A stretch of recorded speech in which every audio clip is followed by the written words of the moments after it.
Hello, and welcome to another episode of Anxious at Bedtime. A special episode because it's my birthday.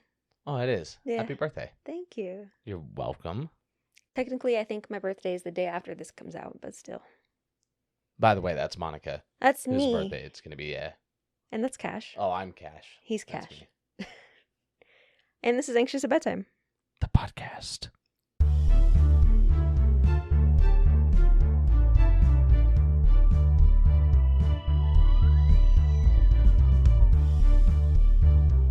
We're probably fine. So welcome, everybody. If you haven't been here before, what we like to get started with is a little bit of catch-up. And I don't have any, though. No. So I just mentioned that for fun. Yeah, I don't think I do either. I have a small bit of ketchup, and I hope, Ooh. I hope my grandma's okay with me sharing this, but the house I grew up in is haunted. And There we go. That was the catch-up. That's it. No. Recently, my sister moved out, and since she left, it's like the ghosts are upset, and things have ramped up a little bit, and my grandma has started, hearing things, hearing, somebody walking around the house, and nobody's there. They might not be upset. They might just be bored. Maybe. There's nothing else going on. It's just a couple of old folks. Yeah. Like, there's fucking nothing. Let's party. Yeah, let's party. Some self-entertainment. But we might talk more on that in the future, because I'm trying to convince my grandma to be our first guest and share her experiences. So if you're watching this on YouTube, which, by the way, there is an accompanying YouTube video, put in the comments, let us hear your stories, Robin, and pressure her into being a guest. Yeah.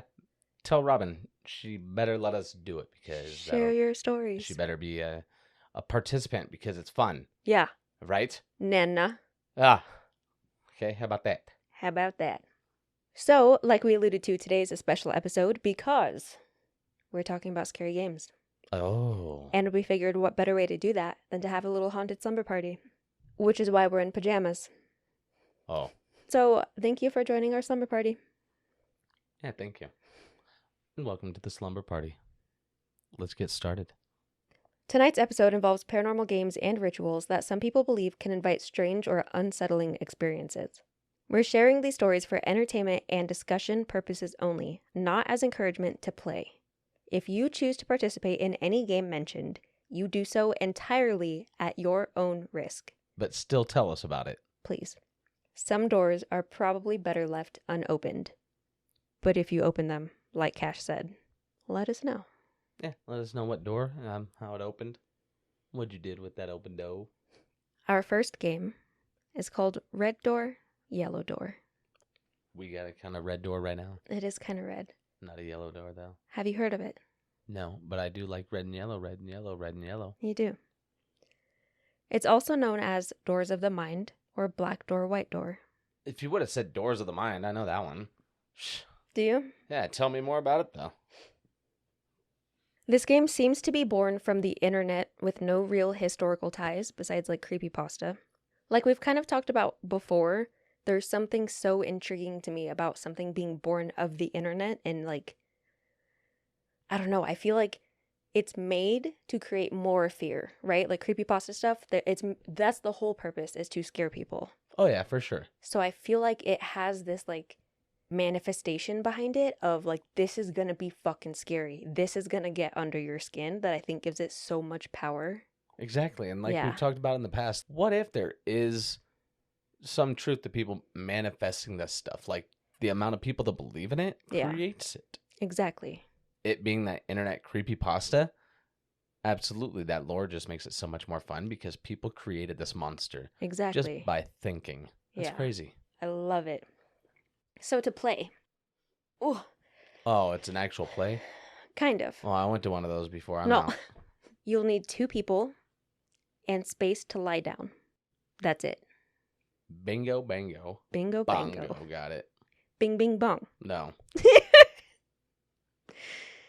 Different thing. To start, you'll need to decide who will be the guide and who will be the participant. I'll participate. Yeah? So I'd be your guide? Well, yeah, because I'm very lazy. I don't want to guide somebody. I'd kind of want to be the guide, but I would be a good... I'd kind of want to be the participant, but I would be a good guide. You would be a good guide. Yeah, thank you. So the guide will sit down with their legs crossed See, I can't even do that. and place a pillow in their lap. Then the participant needs to lie down with their head on the pillow. We already do this, so we're halfway there. Halfway there, yeah. That's movie watching position.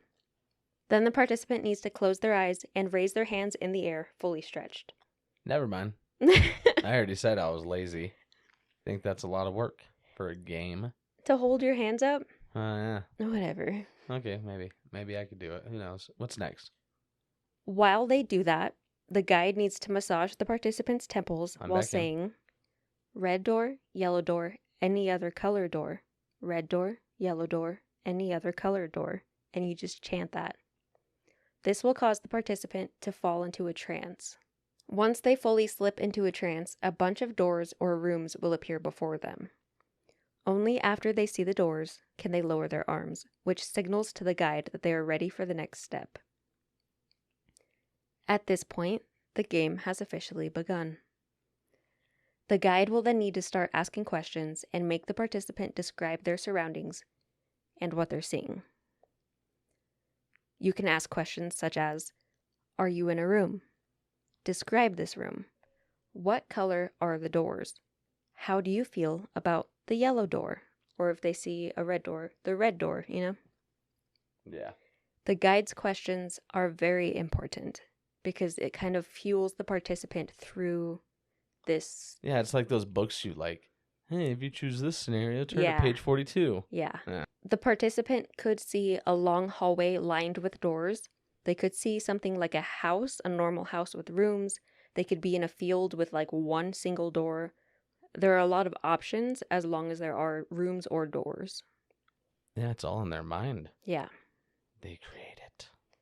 There are some rules. If you see another person, never interact with them, even if you recognize them. If you see a room with a clock in it, do not enter that room. Clocks can trap you in this realm. Which I think that's really interesting because if you remember, it's this whole thing that when people are lucid dreaming, they try to go up to people and ask, what time is it? Yeah, try to break it. Yeah, and that makes the people in your dream like supposedly freak out and kind of get mean sometimes. So it makes me wonder, like, is this somehow connected with lucid dreaming? And why are clocks so important? It could be, again, like I've said before on other episodes of the podcast, with time not being linear, to be so focused on time, you know that person's out of place. They're not supposed to be here if they're thinking about time. That's fair. That person's not supposed to be here if they think about time. Time's not linear. So that would make sense. Yeah. That person's not supposed to be in this dimension. They don't understand it. Yeah. It's a quick telltale way. But then how does that explain you can't go into a room if there's a clock in the room? It's your dream trying to trap you? So basically, yeah, if you go into the room where there's a clock, it automatically ends it because you acknowledge that it's not part of. Or like when you go into a room with a clock on it, it automatically takes you from where you're in a different dimensional type thing, you know, like that REM type sleep, back into you're in your human consciousness. And that's interesting too, because it removes you from the dimensional. A lot of the stories I was seeing were people saying like they looked at a clock and they felt themselves getting drawn in almost like in a trance, and it took a lot of effort to look away from the clock, maybe because humans are so fixated on what time is it? That linear time. Yeah. So they see that clock and it takes them out of the situation they're in, and that's why. That's interesting. Yeah. For the rest of the rules, if you come across stairs, never go down them, but it's okay if you go up them. Oh, so you can get exercise, but not fucking... Okay. No, people get trapped if they go downstairs. Yeah, most people don't like going in the basement of places anyway, so That's makes fair, sense. yeah. Light-colored doors and rooms are safer than dark-colored ones, typically. Sometimes that's not accurate, so be careful entering any room, any door, but typically that's the way it goes. If at any point you find yourself trapped, you have to immediately wake yourself up. If you die in the game, you will die in real life. If you see a man in a suit, end the game immediately. I But- like dressing in suits, though. What if it's me in a mirror? End the game. Don't take the chance. Oh, so I gotta fucking dress down for a game. Yeah. Huh. But be careful because some people say even just looking at the man, he can put you in a trance. Well, that's not good, I guess. Yeah. And finally, if the participant seems trapped or stuck, the guide needs to shake them as hard as they can until they wake up. That's why you should never play alone. This game scares me the most because I'm worried I'll accidentally play it by myself. Just thinking about it while you're laying in bed. Like, Exactly. How does that work? How am Yeah. I gonna do it? Picturing door. Yeah. Oh my gosh. I'm gonna be long asleep by then. Yeah. And I tell Cash all the time, I often feel like I'm trapped in my dreams and it takes a lot of effort to wake up. I don't know why it happens, but especially when you're at work, I want to wake up and I'll like kind of wake up and then fall back asleep. And it's kind of really scary sometimes. I don't know if it is some sort of lucid dreaming. I do have a history of lucid dreaming when I was a child. I don't think I do it now. I don't know. But I do often feel like I'm stuck in my dreams. And remember one time, I think we've talked about this before, you woke me up. It was one of those really scary ones where I felt like I couldn't wake up and you woke me up. And I was like, why'd you wake me up? And you're like, I just felt like I needed to wake you up. I've done that quite a few times. Yeah, it was really weird. But so because of all of that, a game where you could accidentally end up trapped, and what if I accidentally start playing it? I don't know. That's scary to me. Yeah, I get why you'd be scared. Only advice I got is just don't. Like, don't play it. I'll try my best. If you're like, red door, yellow door. That's like, fair. Well, never mind. I wonder if the chant is important because I definitely wouldn't fall asleep saying a chant or rubbing my temples, but It's true. You don't rub your own temples. You make Yeah. me do that. I do. So for sure, I'm not gonna do that while you pass out to a game. Yeah. Eh. That's another reason why I think I would be okay being the guide is because it scares me a little bit. See, I don't know if I could be the participant. I got ADHD. I'd forget what I was chanting. I know. You'd be hard to put under. Hello, Yeah. red and yellow. Yeah, that'd be terrible. So, how many lights on and would you play? Oh, all the lights are off, and I was playing the whole time you were reading. Oh, so It you didn't would work play on it? here. Huh? You would play it? Yeah, I'd play that one. Okay. I don't know if I would. It seems like, I don't know. It seems simple. I like that. All right. But you could get stuck, and I don't like that. That's scary, like I said. Look, we've been watching this show where they got stuck, but they keep getting to fucking teleport out. So it could be like that, where you get stuck and then you teleport out. La Brea. That's the show. Yeah. La Brea. Yeah. La Brea. Highly recommend. So good so far. It is pretty dang good. Yeah. There's some goofy ass parts, but Oh, yeah. It's big time goofy, but it's good. The premise is good. Our second story is the Midnight Game. I've been to midnight. You have a time or two. I stayed up till then once last week, I believe. You did. Pretty proud.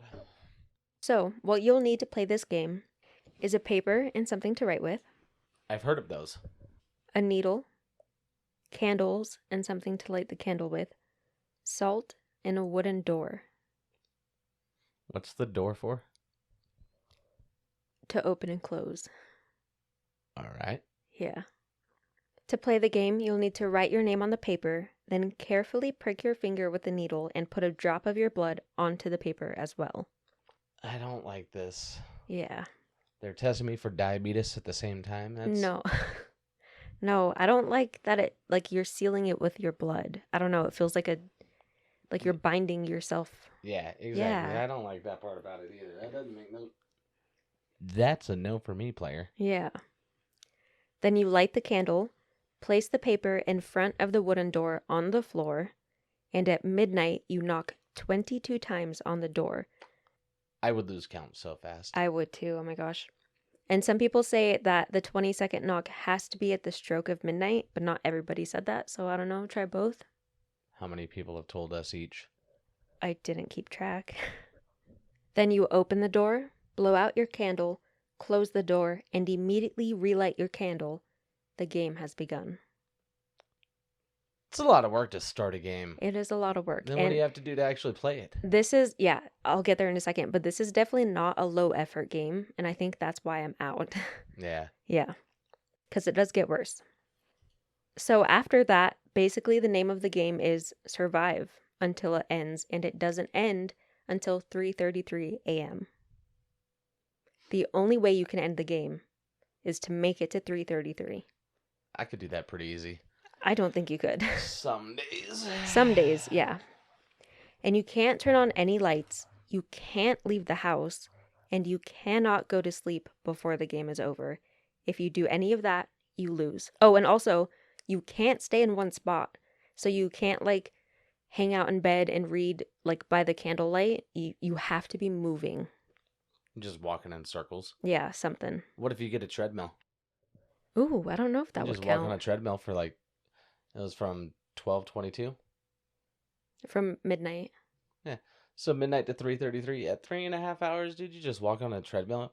Fucking hella exercise. You're good. That would be a lot of exercise. Yeah, I do you get wonder. off and then you go do some push-ups, a pull-up, and then you go get on the fucking elliptical. What's up? Yeah. Home gym it. Home gym it. Force you to keep motivational. This is a game of fitness. It wasn't a game for paranormal. People were like, how do we get the creepy fucks to exercise? And it works. I Yeah. might play now if I didn't have to stab my... That's why they want you to stab your finger, too, for the fucking diabetes. This is a It's just rude-ass game. I dissected this, guys. You're welcome. It's just a health assessment This is bullshit. created by Big Pharma, Mini pharma. Mini Pharma. Okay. If Mhm. for any reason your candle goes out, you have to relight it as soon as possible within 10 seconds. Can I just be carrying, like, a torch around? I think that's allowed. Yeah. Yeah. So I'm going to be on a fucking treadmill with a blowtorch. Yeah, and your candle. Oh, Okay. I have to hold the candle? If you do it, I think. Oh, shit. Well, I don't know about this treadmill thing. You have to relight it in 10 seconds, so Well, if I set it right in front of the treadmill, though. maybe. But if you do it, you like dress up like Scrooge, you know, with your little candle Yeah. on the treadmill. I'm not wearing a nightgown now. You should, with Oh, the for little sure hat. not. No. But yeah, so if your candle goes out, you have 10 seconds to relight it. And if you can't do it in that time, there is a backup. You take salt and form a salt circle around yourself. Very supernatural. Very much. Very worm smashers. Yeah. But if you do that, the caveat is you have to stay in the circle for the rest of the game. The game's not over. And you have to move within that circle? I don't think you have to move anymore once you're Then in you the can circle. fucking lay down. Just can't fall asleep. Yeah, that's... dude, there's so many... Yeah, it's a hard game. No, that doesn't sound hard at all. I found the loopholes so fast. It's crazy. Without stabbing myself, I think I might be in. Just try it one time. I don't know. I don't think I could do it. For the one time I could. Yeah. Yeah. If I didn't have to stab myself, like I said. Not good with that. I don't No. like it. No, that doesn't sound fun. What this game and the knocking and everything does is it invites in the Midnight Man into your home. If your candle goes out, it means he's near. You could also hear whispers during the game, feel cold spots, and maybe even see the Midnight Man himself. Have there been reports of people like trying to fist fight this fucker? Oh, no, I don't think fist fight, but Oh. people have reported seeing him, being chased by him. That's what might happen if we play the game. Who knows? Maybe. Might try to fist fight the fucker. And then you'll know you won the game if you live. If you lost, you could either die or go insane. Or become the 1159 man. Yeah, The 1201 woman. maybe. Who knows? Now, I couldn't control myself. I do have a Reddit story that goes with this. Creepily enough, the person that wrote it, their Reddit account is completely gone, which I know isn't that crazy because Reddit's been around for a long time, but still. This is such a clear, like, here's what I experienced. I don't know what to make of it. What do you think type of story? And it was written by the Midnight Man. No. Oh. But I have to share it. It's kind of long. Are you Okay. ready? All right. Do I have to stay awake? Yes. Oh, shit. Okay. The Midnight Game. I played it, and I was a complete moron. I need to tell this to someone. Okay, so a while ago, a friend of mine sent me an intriguing URL saying, I suggest we do this sometime. Of course, I'm talking about the Midnight Game, which everybody here has known about for a couple of years at least. I, like most generic Redditors, don't have belief in the supernatural. and I like to test little things like this as a way of amusing myself. And until this weekend, I've had zero respect for anything of this sort. I come into this sub to read creepypasta, but I've never had a genuine paranormal experience to the best of my knowledge. Just this past Friday, I remembered suddenly when my friend told me about the midnight game.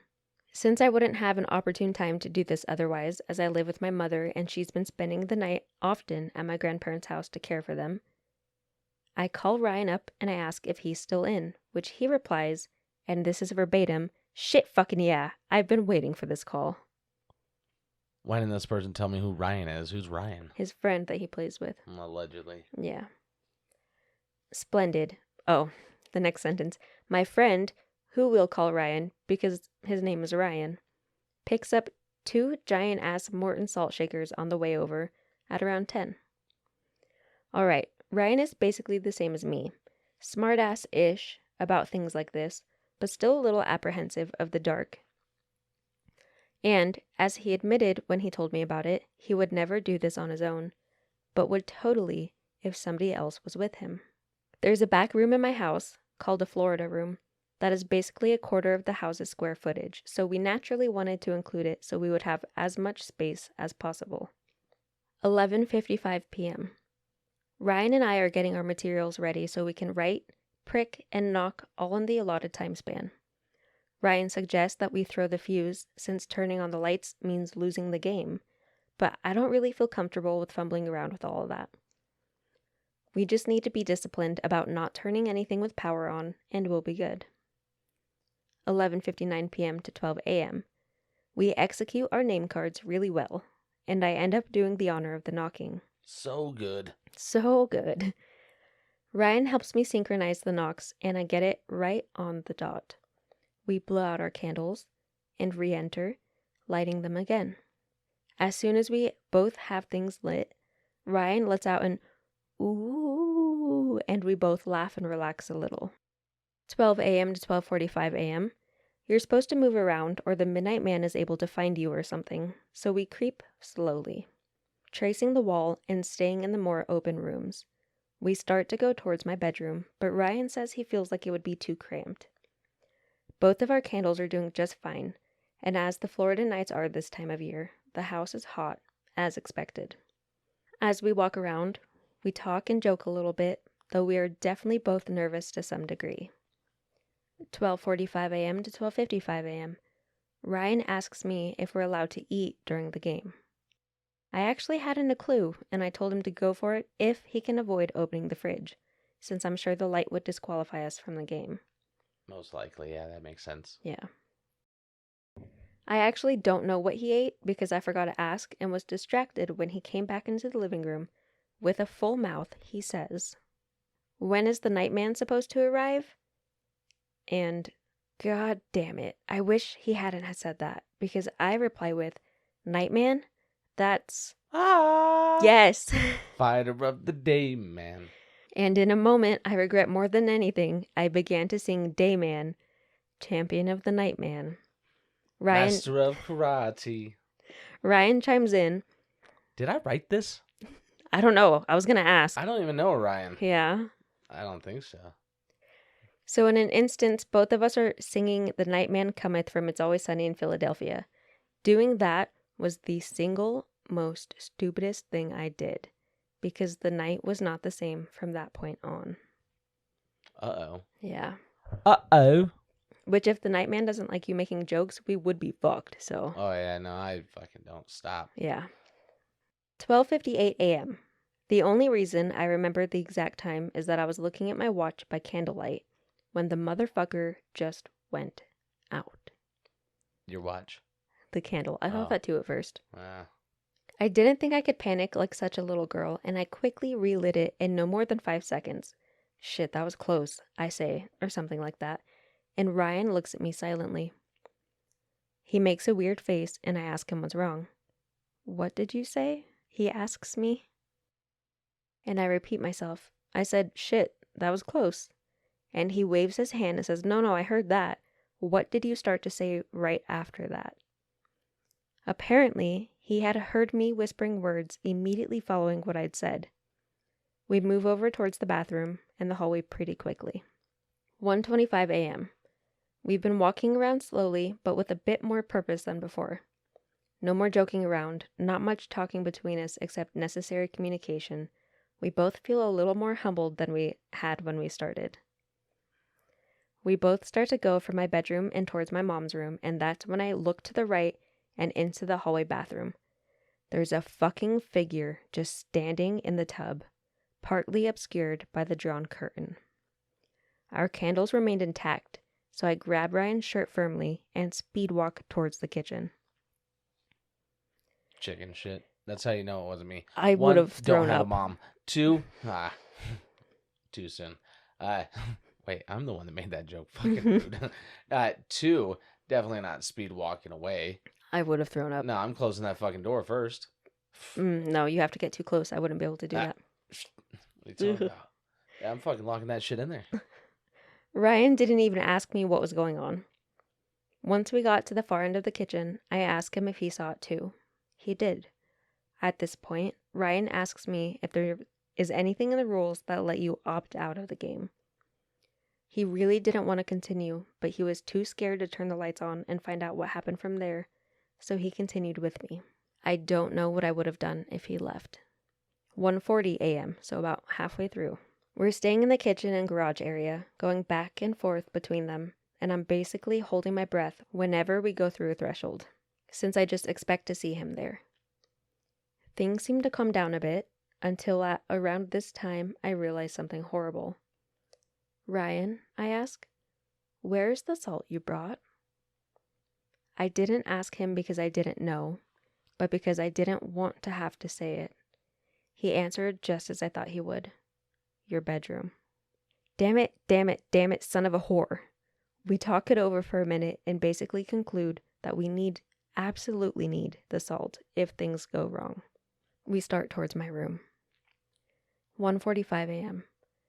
Even though the kitchen and the bedroom are barely more than a 10-second sprint from one another, we don't dare do that. Any quick motion is basically just begging for your candle to go out, and I can't help but feel like running will provoke him. We inch our way towards the hall, and finally we have the same view of the bathroom that we had prior. I make myself look because I can't not. If he's still there, I want to know, and nothing. I just see a dark bathroom and nothing but that. I think that's the most relieved I felt all game, which is stupid because, as other players have mentioned, it seems like optimism is enough to draw him to you. I walk through the hallway and into my bedroom, and I can see the giant cylinders of salt sitting right in front of my computer monitor. As soon as I grab one of them, the room goes cold. Of all the fucking rooms in the house, mine never gets cold. My bedroom is the hottest due to shitty insulation, and yet I suddenly have the urge to shiver. I turn around immediately with the salt shaker in my hand and another under my arm, and motherfucker. Fucking Ryan. No. Oh. That would be a weird twist. Very weird. 1:47 a.m. Two things immediately catch my eye.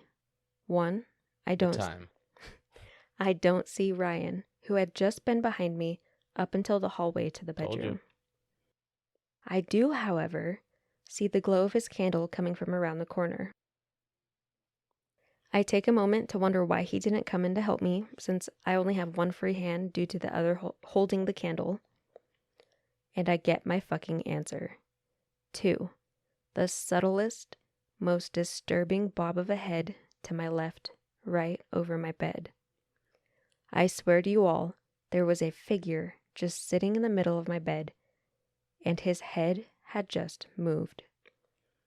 Between the cold, the lack of Ryan near me, and now this man who is silently perched on my bed, I lose my shit. Like Pennywise. Yeah. Oh, God. I didn't want to visualize it. Now I am. Oh, you're welcome. Thanks. I run straight out the door, and my candle miraculously stayed lit. But I dropped the salt shaker that I had in my armpit, and I emerge with only one of them. I expect Ryan to get mad at me, but I round the corner, and his eyes are so wide that I become startled again. Go, go, go, go, go, he says right before his candle goes out. Ooh. I feel awful for this, but I kept booking it back to the kitchen, turning around as soon as candlelight reappeared from behind me. I don't know how long it took him, but it definitely didn't exceed 10 seconds. I try to apologize to him, and he tells me that in all honesty, he'd have done the same. For sure, he probably would have. Yeah. 1:50 a.m. to 2:30 a.m. We decided to basically avoid the east part of the house since both times of seeing him involved him in my bathroom or bedroom. And the living room was where my candle had gone out the first time. We also discussed the salt shaker situation, coming to the mutual decision that if one of our candles fail, that person will circle themselves and give the salt shaker to the other person to continue on. At this point, that happening is my biggest fear. For Ryan's candle to go out, him to have to plant himself in the house, and me to have to go traversing on my own for the rest of it. Even though we had a 40-minute period of absolutely nothing, there wasn't a single ounce of relief to come with each passing minute. Relief felt like weakness to me, and weakness felt like something the Midnight Man would see. 2:30 a.m. to 2:40 a.m., we decided to go into the Florida room for the first time that night. It extends so long across the house that I feel like there are so many chances to just see him lurking. But I feel like staying in the kitchen and garage and dining area is going to do us in, so we enter. Enter the Florida room. Yeah. We have a tiny bit of light coming through the terraced windows from the streetlights on the avenue next to ours, but it is barely a glow. This room is still very, very dark, and we do the only thing we can think of, pace up and down it slowly, hoping that the last hour or so will go by quickly. 2:45 a.m. There was a futon at one end of the room. Ryan and I sat on it to rest for just a few minutes, since we'd basically been on our feet since midnight. Like an idiot, I let myself get hopeful at what time it was, how we would be done with this nonsense in a really short period, and how we survived the midnight. Fuck. He's right there. Where? I look up and see the blinds parted just a smidgen. And before I even look up and see the darkened figure, I get off the bed and dart straight ahead. I run to about halfway through the room, and in the most terrifying second of my whole life, something comes crashing down on me. My overreactive imagination can only assume one thing. The Midnight Man materialized through the glass slider and pounced on me like a fucking hunter from Left 4 Dead. But after a second or two, I realized that what's on me is flat and scratchy. Somebody threw a fucking blanket on him. No.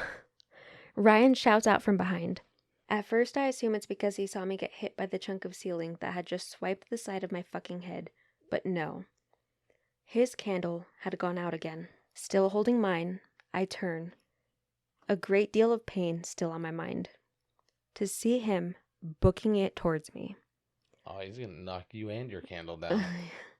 Light your candle, I yell, but he doesn't respond to that. I notice now that he isn't even holding his candle anymore, but the salt shaker. He does something that I had never even thought of. He starts to pour a salt circle around the both of us, an amorphous boundary that seems to connect just fine, and is absolutely huge. Even though I have a lit candle, I'm inside of it with him, and his face looks absolutely horrified. I have a brief terror of, now I have to go play by myself for the rest of the night, which is followed immediately by a sudden realization. No, I don't. And I blow out my candle. Silly person. Yeah.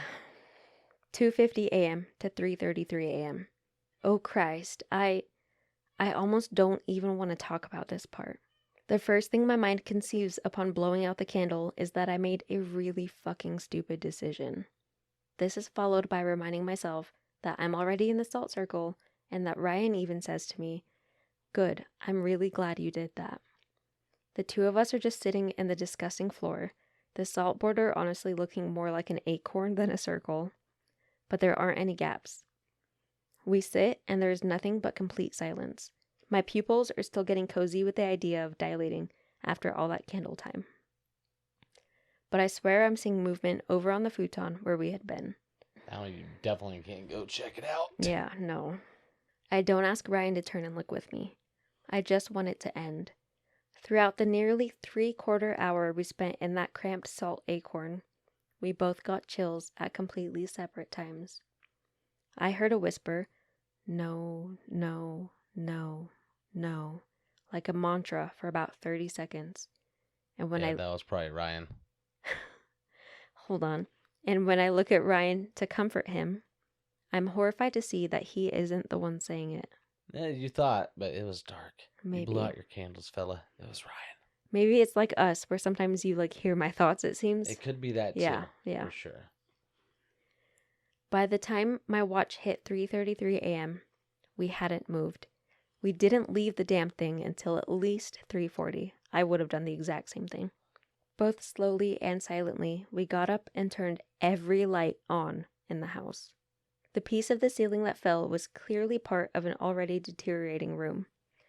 The rest of the ceiling had fallen last summer, but there was no activity back there since. The fact that another large chunk would fall just as we were playing the midnight game, right after seeing him and right as I'm underneath it, is staggeringly horrible. I have had horrible nightmares the past 2 nights. Horrible. People I know in places from my childhood, they'll be talking to me normally and calmly, and then suddenly their eyes are pupilless and their tongue is wagging. Almost as absurdly creepy as the original Evil Dead, only realistic in a way that I can't and will not describe. None of my dreams have involved the Midnight Man, but I can't help but feel like I lost. We shouldn't have shared the same salt circle, because that was never verified as workable in the rules. I shouldn't have blown out my fucking candle myself, even if I was in the salt circle. The circle was, as said, barely a circle. How the hell have past players managed to do a circle in the dark? I don't know if I'm being tormented or if I'm just paranoid. Ryan and I spoke the next day, and he had nightmares as well. But his had to do with drowning and being resurrected and drowning again. I haven't spoken to him yet today, so I don't know if he had another bad dream tonight. So that's that. But yeah, that doesn't sound like a fun game at all. No. I'll give it no, I'm not going to play it. But yeah, I don't think... And if I did play it, it would be 10 lights on. I would probably have a... You're not allowed to have lights on, so a candle on. That's about it. That's another thing I don't like about it is the rule. Like, there are clear rules, but not clear enough. Yeah, what watch was this guy checking? Yeah, because did it have a light on it or no? And then in the rules, it does say if your candle blows out, then you draw the circle. He was in a circle and then blew out his candle. Very scary. I would be interested in knowing how he's doing today, or how they're doing. I don't know for sure. But hopefully fine, both of them. Yeah, because that's scary. And then our final game... If this is Ouija, I already know about it. No, it's not Ouija. Okay. This is the elevator game. What you'll need to play, you'll never guess. Is it going to be an elevator? An elevator. Oh, you're going to fucking break shit. But in a building that has at least 10 floors. It's debated if you should play this game alone or with others. Some people believe it won't work if you're not alone, but people have had success both ways. You need to pick an elevator if there's multiple. It's very important that everyone playing always returns to the same exact elevator. You cannot exit one elevator and then return in a different one. So, you get into the elevator on the first floor. You have to start on the first floor. You press the button for the 4th floor. When it gets there, don't get out. Then, go to the 2nd, don't get out. Go to the 6th, don't get out. Go back to the 2nd, don't get out. And then, go to the 10th floor. Don't get out. I'm fucked up, dude. I would just... No. I'd keep pressing buttons and be like, I don't know where I'm supposed to go. I know. And end up getting out at one of the random ones and be like, what am I supposed to do? I know. And you have to do it in order. That's the hard part. And get in somebody else's elevator. For sure. But finally, or not finally, next you go to the 5th floor. Here's where the rules change. It's here on this floor that a woman might enter the elevator. If she does, do not look at her. Do not speak to her. Press the button to the 1st floor. Am I allowed to wear earbuds and sunglasses? That'll make it so much easier. Maybe, yeah. If the elevator goes to the 1st floor, exit immediately and do not look back. The game's over. Oh, you won? No, well, you survived. All right. If it goes to the 10th floor, you've reached the other world. If you find yourself on the 10th floor, you get to decide your next move. You can either stay on the elevator and know that you made it to the next world and then return, or you can exit the elevator. If the woman is with you, she will ask where you're going. The same rules apply as before. Don't fucking respond. Just keep walking. Do Pitter not patter, let's get at her. answer. If you decide to look around, you or your friend group will be the only ones on this floor. All of the windows will be pitch black, and there will likely be a glowing red cross in the sky. You can feel free to explore. It's basically a parallel universe. Things will seem almost the same as your actual world, but will be slightly off. Things might look different. It might be eerily silent. Electronics won't work. Terrible. Yeah. Terrible. I hate when they do that. When you're done, return to the exact same elevator and press the floor buttons you did before until you get to the 5th floor. So, like, starting over. You don't have to do it backwards. That was my first thought. I was like, I could never keep it straight. Yeah, but doing it again, I'd still forget. I'd be like, what did we start with? Mm-hmm. So once you get to the 5th floor, you just like wash, rinse, repeat? Kind of. Once you get to the 5th, you hit the 1st floor again. But it's different. If the elevator starts ascending again, as if it's going back to the 10th floor, do whatever you can to stop it. Press any other buttons. When you get out, make sure you are on the correct floor and make sure everything looks exactly how it should. If at any point someone random enters the elevator, the game is ruined and you have to start over. No, so we can't play. I know. That was my thought is, oh crap, there's no way we could be the only two in an elevator in Vegas for that many floors. Yeah. Yeah. Not in any of the fucking casinos at any period in the day, I don't believe. No. Not for pressing that many fucking buttons. And I did see a story. It has a lot of buttons. And but plus, most in the hotels we go to, I'm pretty sure you got to scan your key to get to the right floor. And it only takes you to your floor, yeah. But also, I saw some stories from like 10 years ago of people saying that they played or they tried to play in Las Vegas and the people would like come and check on them and be like, what the fuck are you doing? Why are you pressing all these buttons? Go. You need to get out of here. You're on floor 19 of the East Tower. Yeah. This is the what are you doing here? Yeah. So, I don't know. I'm too chicken to get in trouble, so. I know you are. Yeah. Also, if a stranger gets on and it's not the woman at the 5th floor, you have to wait until they exit to start over. You can't like include them? No. Like, unless you tell them about it and ask, do you want to play with us? And they say yes. Otherwise. Like, welcome to the game. Yeah. You're already in the middle of it. We're 3 buttons in. And after I get off at the 10th, you fucking got to reset. I'll see you in a minute. You can't do that. Ah, shit. That would be wild. You got to restart anyways. Mm-hmm. I was already almost through it. Imagine you don't stop inviting people and you got fucking 38 people in that elevator playing the game. No. Oh, that thing's breaking for sure. Yeah. Otis, you're going to hate this. That's a different kind of fear. Ooh. Now, little tidbit. This game might sound familiar if you've heard of the Elisa Lam case. I don't know who that is. You do. Oh. Elisa Lam was a Canadian tourist visiting LA. She was staying at shit. She went into the water tower. Yes. Okay. In case you haven't heard of it, she was staying at the Stay on Main Hotel downtown, and on February 8th, 2013, her parents reported her missing. On the 13th, the police department released surveillance video footage that showed her behaving oddly near the elevator. If you haven't seen that video, she kept running in and out of it and clearly looked like she was hiding from something or someone. Mm-hmm. Yeah. She would peek her head out of the door and then duck back inside really fast. Like, it was pretty apparent. It was eerie. Yeah.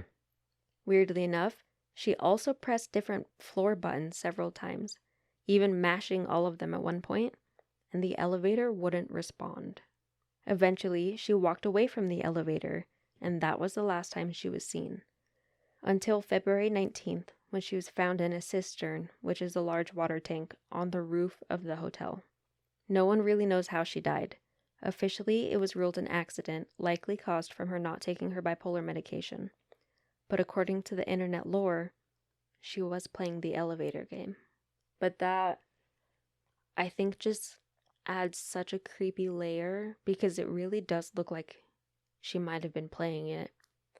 But even if she was like off her meds and playing it, I don't know, like. Yeah, it's wild. Yeah.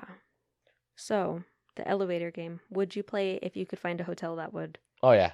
Really? Sure. Yeah, 0 lights on. It's pitch black in this bitch. What? For sure.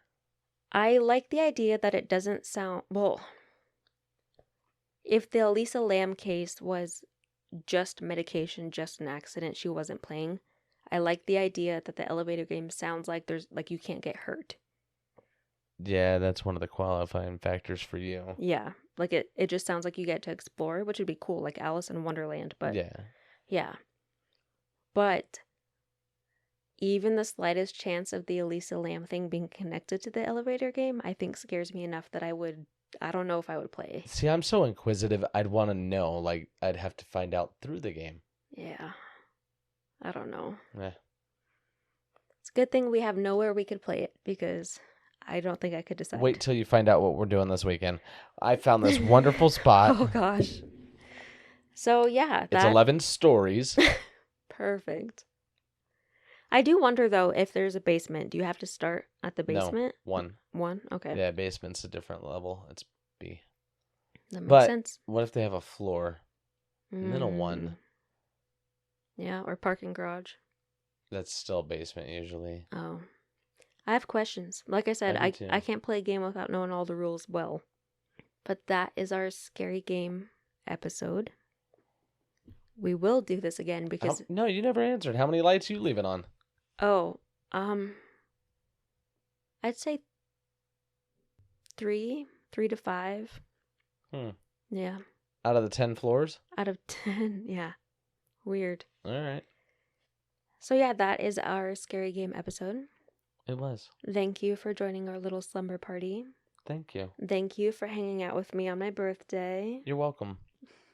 If you or somebody you know has had a brush with the paranormal and would like to have that story read on the podcast, please email it to anxiousatbedtimepodcast@gmail.com. Or if you guys played one of these funky ass games. Let us know. Or a different one that's paranormal, spooky, or weird. Yeah. If you've had any experience, even if it's boring, I want to hear. For sure. Yeah. And if you have recommendations for any games or games for us to cover, let us know. And if it's Ouija, we know about it. We do. We did a 3, 4, 5-part series on Ouija. Go check it out. It was long. You can find us on social media. We have a YouTube, Threads, TikTok, Facebook, and Instagram. The world can be a scary place when some midnight man is trying to tear that ass up and you're falling through elevators or something. That, we're probably fine. We're probably fine. Good night, sleep tight. Don't be too anxious when the midnight man bites.